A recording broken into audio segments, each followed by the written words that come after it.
G'day legends, I hope that you are having a fantastic day. Now, it has been a few weeks since I've gone over a Ukraine update. As you know, I've been in Israel for about a month and then I was unwell for a few weeks. So we have missed maybe 5 or 6 weeks in this. We're going to do a small recap, I guess, of that time and then up to present day to get, started, and then we can get back into this every other day on an update. Now, in this, I'm going to miss lots and lots of little specifics, but I'm going to try and hit some bigger news and some important bits, but I absolutely will miss a fair bit in this. But one thing we do know is, well, the war continues. The pace continues as the weather has got significantly worse now that we've gone into the colder months. The snow's down, the snow is on the ground even in Kiev at the moment as well. So that makes a whole new complexity of fighting there. But with the war continuing, the meat grinder for men continues, and it's been huge losses basically everywhere for, well, relatively small gains, as we will see off a War Mapper update for October, and then November's will be actually interesting as well once we get that in about a week. But like I said, the weather's turned cold and Russia has launched its winter campaign, which this winter campaign has really made some gains, and gains the amount that we haven't actually seen that amount of movement for, well, probably well over 12 months now.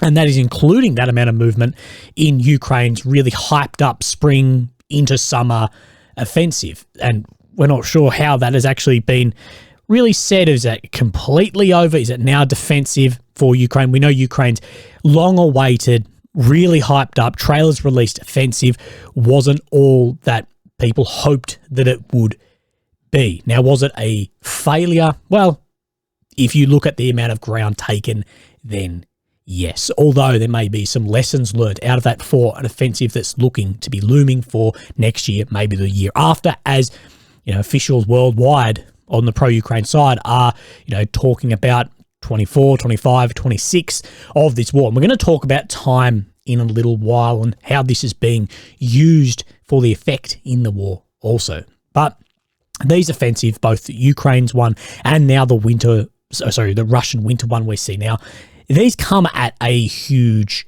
cost. And the recent gains from Russia, it's also inflicted massive casualties on the Russian side. And there's a lot of video evidence to prove this, and there's numbers thrown around. Now, if you know me, you know that I don't believe any numbers. I believe that they're all bullshit. We'll get a recap like a fucking halftime show once the war is over on numbers. But for here and now, I just don't believe any of these numbers. The weapons being used, the way horribly people are dying, and the long range of this too. I just don't believe we can get an accurate figure on these numbers. It's either way high, way low, just weighed out on that. The numbers, each figure in that matters because there's someone's son, brother, sister, mum, dad, child. Each figure in that is horrible, no matter whose it is. But as a whole, let's not worry too much about numbers and start comparing. You don't get in this dick measuring contest of 1 to 1 or 1 to 2. Don't worry about that. Worry about where things are looking and the tactical movements on the ground. And when we talk about large casualty numbers too, Ukraine's offensive did inflict much higher casualties on the Ukrainian side from what we had seen previously. Of course, the casualties are going to have a dip up.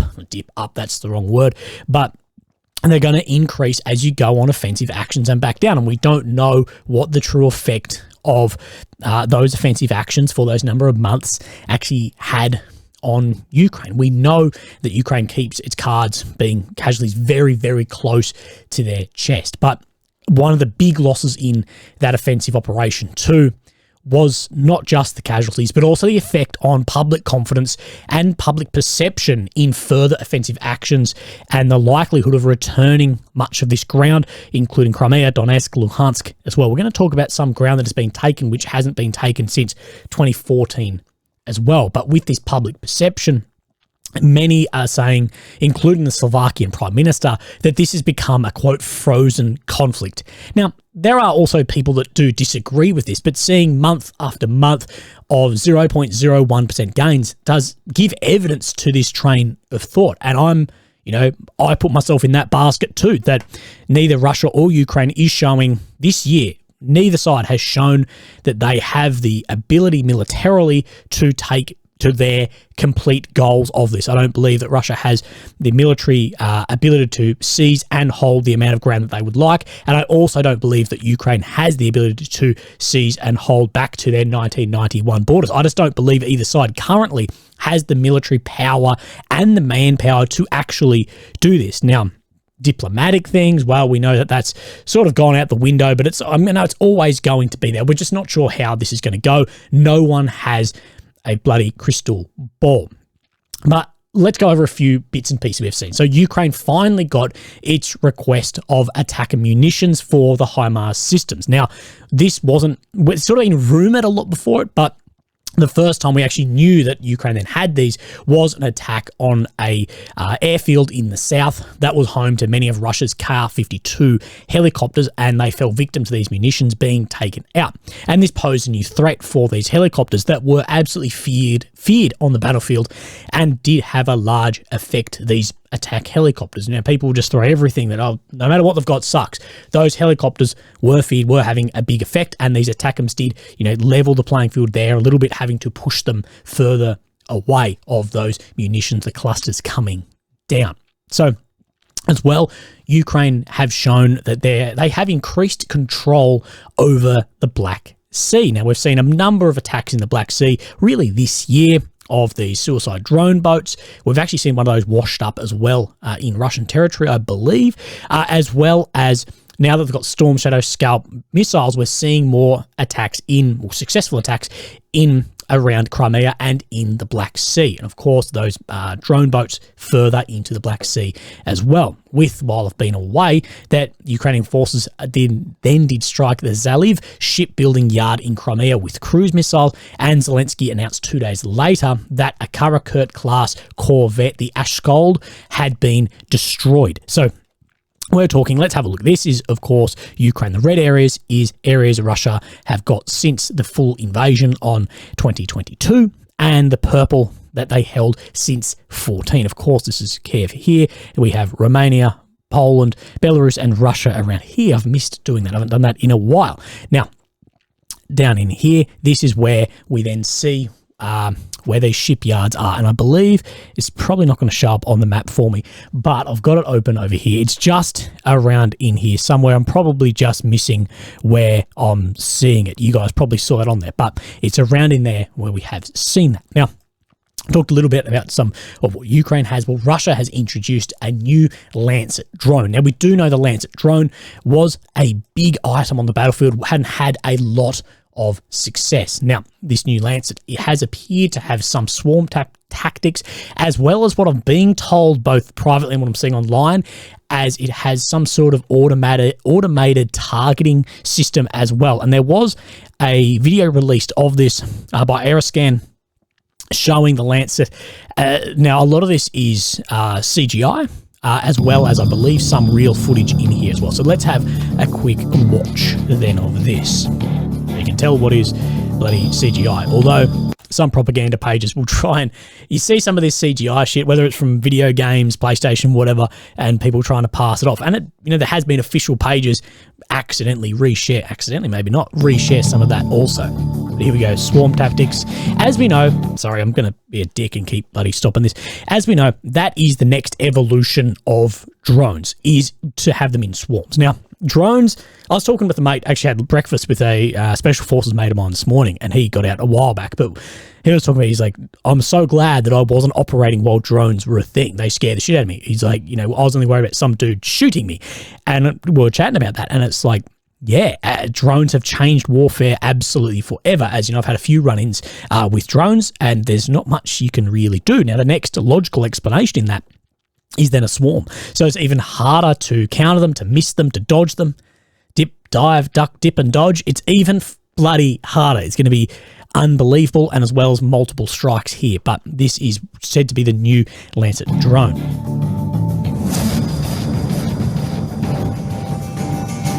So these is what I was heard were the automatic targeting systems. May use some sort of visual to see them. And you need to remember these automatic targeting systems like this, This is why something like the fucking tires on top of a plane may actually work if there is some automatic targeting system and knows what a tank looks like. Well, if you cover the tank in something, bushes, trees, whatever, to break that up, maybe that will work. Maybe tires, if it's thermal, we don't know. But then we see this is real footage here. Launched out of like a mortar tube.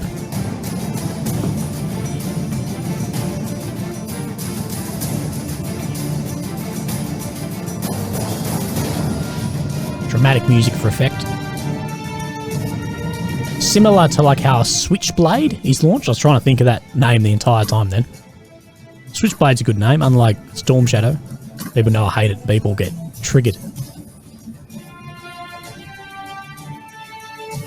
So look, like a lot of these weapon systems, there's a lot of claims, you know, how it actually work like that CGI footage. Well, it's going to be very interesting to see how, but we do know these are being used on the battlefield to some effect, and the old Lancet was very effective. Yes, lots got taken out, but they still were also very effective in this. And more drones on the battlefield, in my mind, well, good thing, I guess, if you're on that side militarily, but drones are unbelievably deadly. Now, the Washington Post also report that Russian and Chinese executives are in discussions on the construction of an underwater tunnel that would connect Russia and occupied Crimea. So, of course, the way over to Crimea from Russia at the moment is across the Kerch Bridge here, and we do know that the SBU, that Ukrainian officials have said that it's a ticking bomb to get rid of the Kerch Bridge, that it's going to come down at some point. We've seen a number of attacks and attempted attacks against the Kerch Bridge. We've seen lanes taken out, stopped. We haven't seen it fully come down yet. Bridges are difficult to take out, but once that's taken out, well, supplying into Crimea and the south either has a much longer way through here, especially with a limited train, but then as well, excuse me, that it does limit supply in here. It could be for Ukraine to then have a push in the south. As we know, they have got more ground over on the left bank of the Dnieper, and we'll talk further about this. Now, there is, you know, one of the concerning things, I guess, in this is the discussion between China and Russia and private companies building this with more Chinese influence happening there. You know, how will that relate maybe down the line into private Chinese military companies supplying stuff in? I'm sure it's probably happening, but it's not as well known. And there was also discussions before I went away of a new train line somewhere down, I think it was Mariupol, Berdyansk to Melitopol, to keep out of range of some of these new systems around on these train lines here, of how Russia moved things around. But I could be incorrect on that, but it was some new train line in there that would fix some of those issues. Now, Ukraine as well has been continually tackling their ever-present corruption, and over the past few weeks, as we've seen in all the weeks, they've been laying off multiple senior members. Now, in the last few weeks, most notably has been senior members of the medical military commissions, military enlistment officers, and just today, Zelensky dismissed 4 National Guard deputy commanders. And we do know that, yes, Ukraine and Zelensky is trying to tackle on corruption. I'm going to talk about this in another video off a guy sends me information on, but there's still a big struggle to fight against that entrenched corruption there and these officials. And I just hate these corrupt pricks, because you've got guys out in the front line, young, just dudes out there earning little to nothing. A lot of guys aren't getting paid, and these corrupt guys absolutely lining their pockets and taking shit away from these guys. Corruption is a malignant cancer. And once money gets involved, well, it goes to shit. Now, Zelensky as well today has asked the military to present a new mobilization plan. I don't know how that's going to look. I read into it a little bit, but it's mobilization, demobilization, and as well as rotation. So that will come out in the next week, I believe. Now, it does sort of seem like the way we're seeing the war is that Putin has gone from, wanting to take Ukraine in a few days, few weeks, to sort of betting on a protracted war and support into Ukraine going, or at least diminishing. And we do know that if support to Ukraine did diminish, especially from the USA, then Russia would advance much faster. Ukraine is completely reliant on foreign aid, trying to build up, yes, their own ammunition factories, tank factories, things like that. They're going to take a long time. So at the moment, very reliant on that. And I think Putin is sort of hedging his bets on that, coming down over the next 6, 12, 18, 24 months. And senior Ukrainian officials have said, senior Ukrainian officials, not officials, has said that Russia is weaponizing time. And many will say that that time is on Russia's side in a protracted conflict like this. But it does seem that the situation in Ukraine is growing more desperate, as it's somewhat been shadowed in the media by Israel. Have a look at some of the big Ukrainian online, like vloggers, guys who I do. Have a look, and their views have really come down since Israel has actually started. And look on the media, they're more focused on Israel. There, the media turnover is very quickly, and it has been shadowed. So it does seem that it is growing a bit more desperate in that, especially as the Ukrainian people are going to go through another harsh winter at war.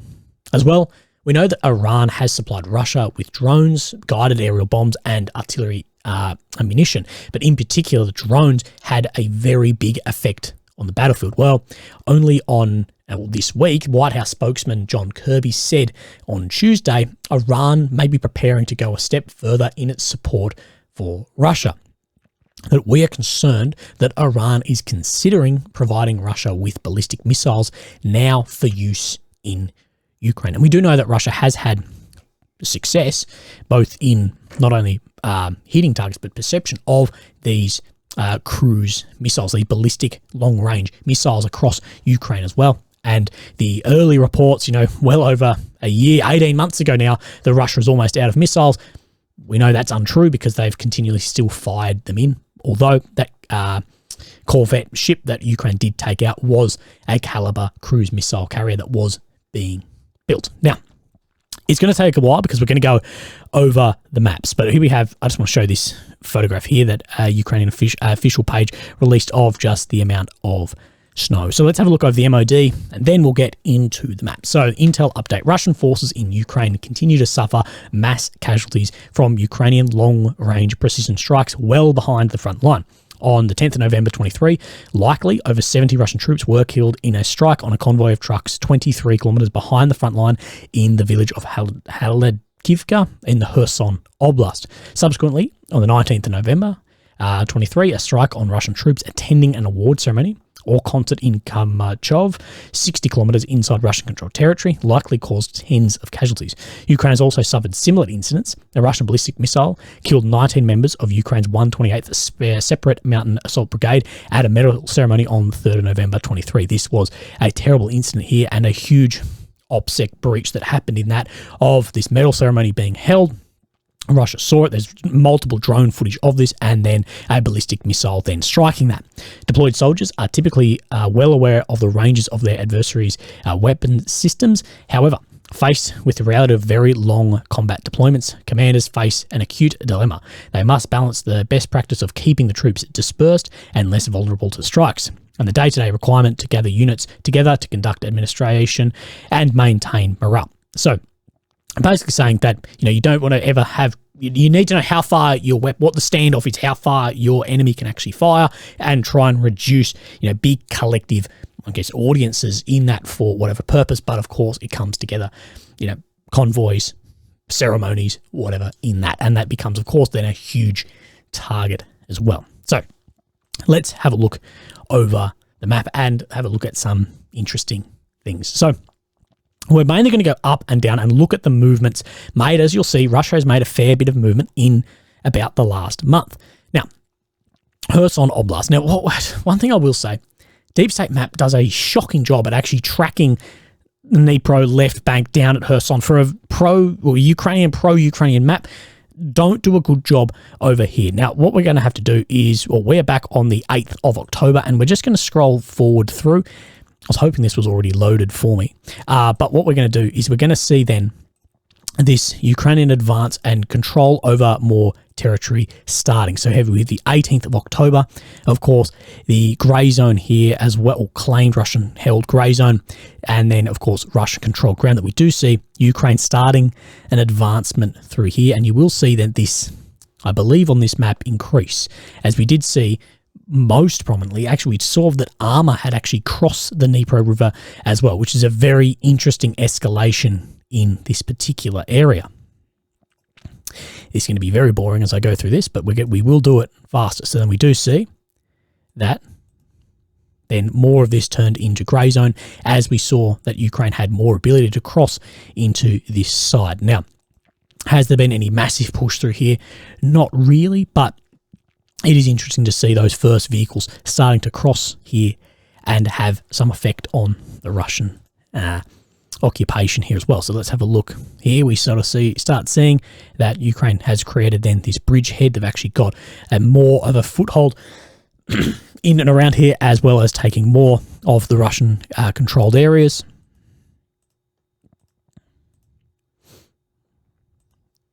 But we hadn't really seen the past couple of weeks. I've been tracking this just sort of on the back burner.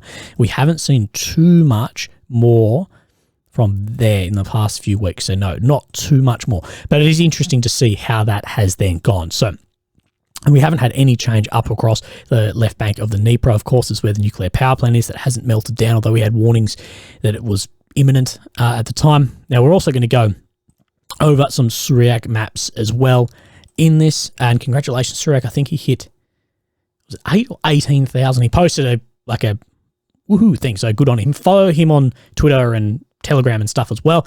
Does a good job and gives some good write-ups as well to the maps as well. Yes, you can disagree with a lot of it. I disagree with a lot of it, but it is important to have those as well. So let's scroll back through. Of course, this is the area where Ukraine had the most success in their counter-offensive, well then offensive campaign near Robotyne, Novoprorivka here, and as well a little bit you're going to see change up around here. And they did make some more ground in here, and then Russia did make some back, I believe, as well. So we're going to go back then to about the 10th of October, and then let's scroll through. So we do see Ukraine cutting off more down to Verbove here. This is about where we saw then those recon elements a few months back, and then we'll start seeing that we do see out to the southwest of Robotyne.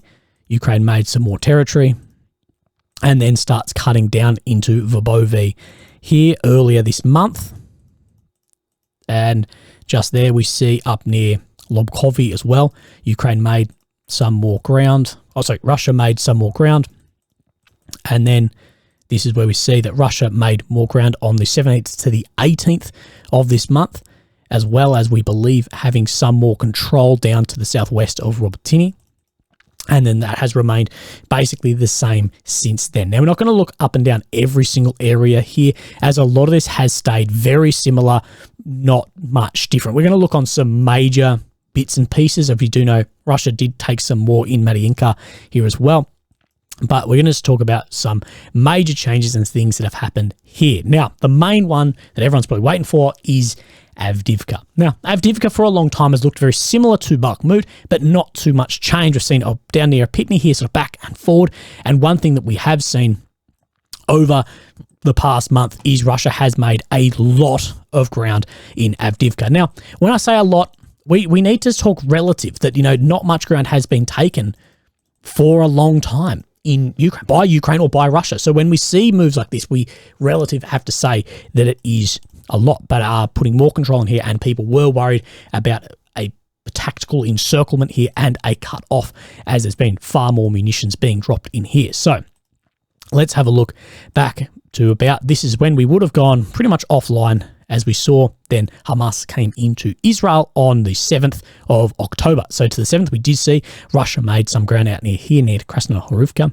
And then let's scroll through and just see more of these gains. We see go to and from, we see down near Vodani and in the north here as well. So as we move up, we just see Russia making more and more ground, working on more of this encirclement here as well. And then to the east of Pitny here too.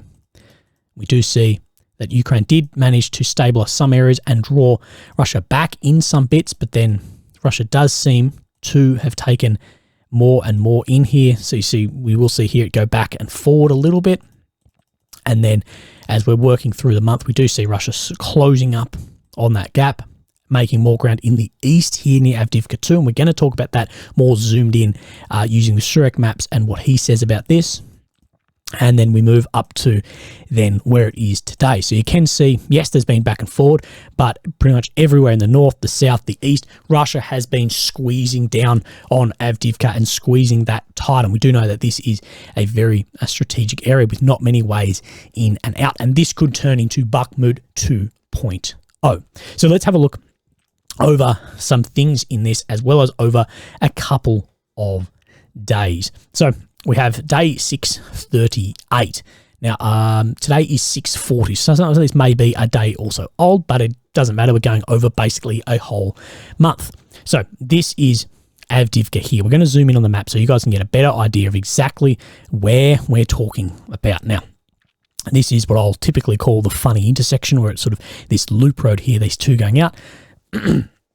And this is where we are then looking. This orange line here, I believe, I could be incorrect on this, but is the held territory since 2014. And we do see where Russia has jumped up. Now, I could be wrong on that. I don't have a good key to the map, but let's have a look. Day 638, situation south of Avdiivka.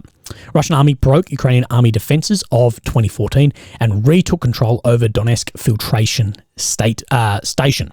So then Ukraine had defenses in here as well built since 14. Now, this is actually, I'd be incorrect then. The blue may be that defensive line. I could be completely incorrect what the map is showing, but Russia have broken through defenses that Ukraine have had since 2014, but Ukraine has also done that as well, just up to the northeast of here. We're going to talk about that in a second. So that's day 638. Let's go to CN 639 in the same area. Now, 639 is a slightly different zoom in on the map. See right here, this is what we are then talking about. To just get an idea, we're talking about just sort of this area of the map here. This is this area right here.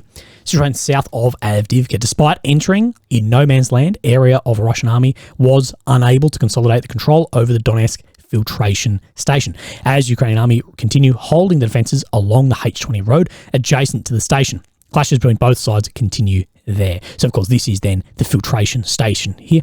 And there's been many clashes up around here as they move through. So, Russia, was unable to actually hold that territory. Of course, this blue line is the Ukrainian-held defensive position, we believe, as well.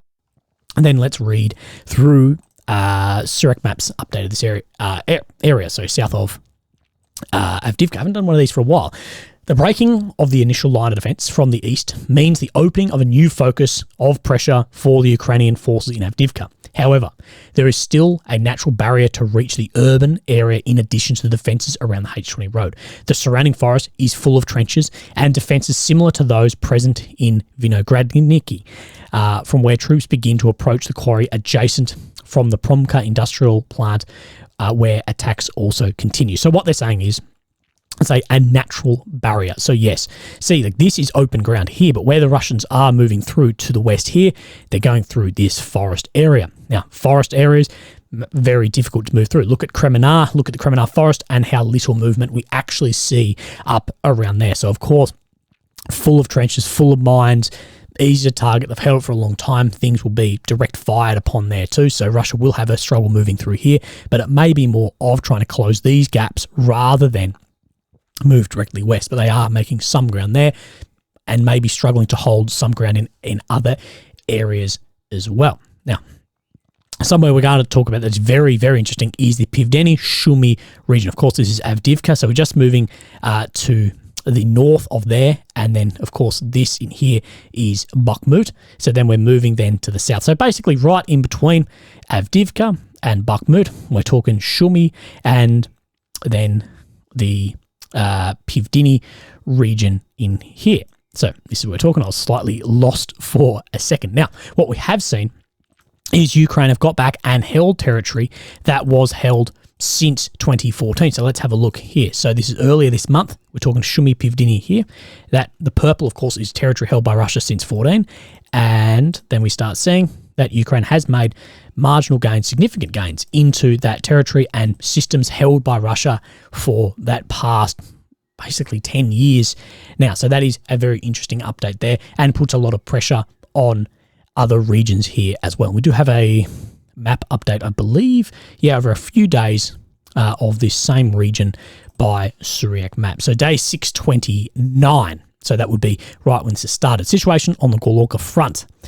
Ukrainian army advanced beyond the defensive line, taking control of positions on the no man's land area of crossing 2014 DPR defense line, where troops took over control of the Terrakon north of Holiska, a coal preparation plant, where the attack on the Chona Kahunka Cinnabrate quarry was repelled. So we're talking in these regions here, talking about this quarry, so moved right in here, which is what we saw on those initial days. Of course, this area here, they're talking the no man's land part in here, but have moved up through then those defensive lines, and they didn't stop there, they did keep moving. So let's look at this. So day 637, so 8 days after, Ukraine army took control over new positions at the 2014 defensive line. So let's have a look at this one, and then 8 days prior, here we go. So Russia did push back in here, but then Ukraine has pushed out and taken more ground there, and that is currently seeming to hold in there also. So very interesting what is happening up and down there. Now, where we are going to go next and have a bit of a scroll through is up into Bakhmut, as we do have a Surak map in here too. So we do need to scroll back a fair way. Now, I'm not going to go over all of this, but we did see as well that Russia did make some gains up near Hidny here as well, and that Ukraine did take a fair bit then in the south. We know in the south, that's where they're having a lot of their success, near tailing at the end of their offensive campaign. But we will see all in around this area. Now, there are ones up and down the front line that I am going to miss, but these are the largest ones we've seen we're going to touch on. I can't make a 2-hour long video. So we just start seeing in early October to mid-October that Ukraine start making a lot of gains in around Klishkivka and Rivka in here to the south of Bakhmut, and continuing their push out across that railway line there that we know was more important, and pushing up north of the railway as well, north of Klishkivka. But in here as well, we do see near Yahidny, but near Burkivka, we do see Russia starting to push back and push out to the west of Bakhmut as well, taking back a lot more ground in here. Now, we don't see too much more happen down in the south here. We do see the top then cut off, but we do see Russia continuing pushing up in the north here. And then we see that real close up here down almost to Kremovy here. So it did make a fair bit of ground there, and then it did get stabilized. Things will stabilize back and forward. We do see Russia as well down just to the northwest of Klishkivka have a push out as well. So made back a bit of ground there, and that ground that was sort of come up the train line, bubbled out around Klishkivka, Russia managed to then push that back under their control as well. So a fair bit happening, but we're talking a fairly long period of time. So then we're going to have a look down in Kurtamivka here as well at what Surak is saying only today, as there is more than happening. So we're just talking to the north of Kurtamivka, up in here. This is, of course, then the train line situation south of Bakhmut. Ukraine army made small advances north of Kurtamivka, so just here over the past day or so. So there is more than happening up and down the front line. So if we move further up, and then we'll talk sort of up into the Seversk region, we do see some changes, but I'm going to go down onto this map. So we're talking directly east of Seversk. Then we'll look at this area, this Zolotarivka here as well. That's probably pronounced horribly, but we do see there is a Surak map update just here as well. So Zolotarivka, this is this here. So situation Seversk front, Ukraine army made new advances south of Bilohorivka, getting closer to the town of Zolotarivka here as well. So Bilohorivka, so further south in here, not really being shown on the map, but it is showing, well, it's not showing Russia lost much, but it's saying that they're taking more of the grey zone in here, controlling more of then that region. And let's have a zoom out here, and we're going to quickly go over really the last month here. We'll actually do it on this map, as it's probably... this one's a bit better. And then we'll go back, and we do see, let's go back into early October, and we'll just see these little movements that have been made. We saw Russia make some there, I believe, in Kremenar. This is Kremenar Forest up in here. So we did see some more stabilization there. Ukraine lose a little bit of ground. And as we move forward near Bilohorivka, and then we will see a small change down to the south of Seversk, just more in the grey zone. But again, nothing massive in there. But we did see in the past couple of days, Russia make back some more ground there, and Ukraine make some in the Kremenar Forest as well. Now, we're going to come up. We did see some through Svatov here, but we won't talk too much in that. We're already getting a little bit on in time. But we do talk about Sinkivka, this region up here.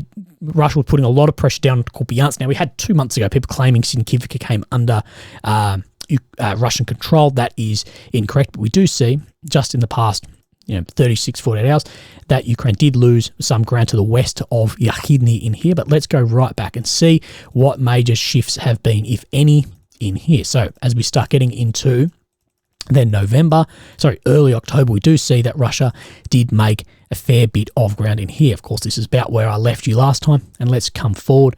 So in and around Krokhalmy in here, and you see Russia made some ground in here as well. And then moving, of course, to the northwest of Yahidny, Russia has had then that push, and they do have a push back in here as well, as they've made more ground then directly east of Sinkivka, stabilizing more of the front, pushing out to the northwest of Sinkivka, out through these forest areas here. We have seen a lot of movement and a lot of fighting there over the past probably 3 months now, but we do see a fair bit of ground taken there. And then a lot of ground taken to the southwest of Pershtravny Nevi in here. Shocking pronunciation, as you've come to expect on this channel. And then that has stabilized-ish, I guess, over the past maybe 2 weeks in there, with just today, in the last couple of days, Ukraine took back some in Yahidny and then have lost it in there. So there has been a Ukrainian advancement and a Russian push in there. So a hell of a lot. We do know in this region what Russia want is, of course, Kupiansk. But there's probably a lot in this that I've missed, and I do apologize. It's been a hell of a lot, but I need to get up to an area, keep it at some reasonable length, and then we'll go from there. But where this goes, again, like I said in the beginning, I don't have a crystal ball, but the losses are piling up into the hundreds of thousands for this war. And we do know, like I've said before, if Russia or Ukraine want to achieve their goals militarily to what they're saying of the 91 borders through to Kyiv, whatever those goals are, there's going to be 1 million men dead by the end of this war or more. That could be a low estimate of what this is actually going to take if they do this militarily. And some of the videos, the footage will come out is just absolutely horrific of what we've seen. The drones and what men are going through on the battlefield here. Also, people say, well, what's your solution? I don't have a solution to this either. The solution to this is not stepping into a war, because a war is the downfall of humanity and where humans have failed and we step into having to kill each other, especially for land. Legends, I hope that you were doing really well. If you'd like to support me, links down below. But if you got to this point in the video, it's probably littered with ads, so I might have made enough money fucking anyway. But thank you guys very much. I really appreciate you being here. I appreciate all your time, all your support. So thank you very much, and I guess we're back into it now. Cheers. Have a great day. Bye-bye.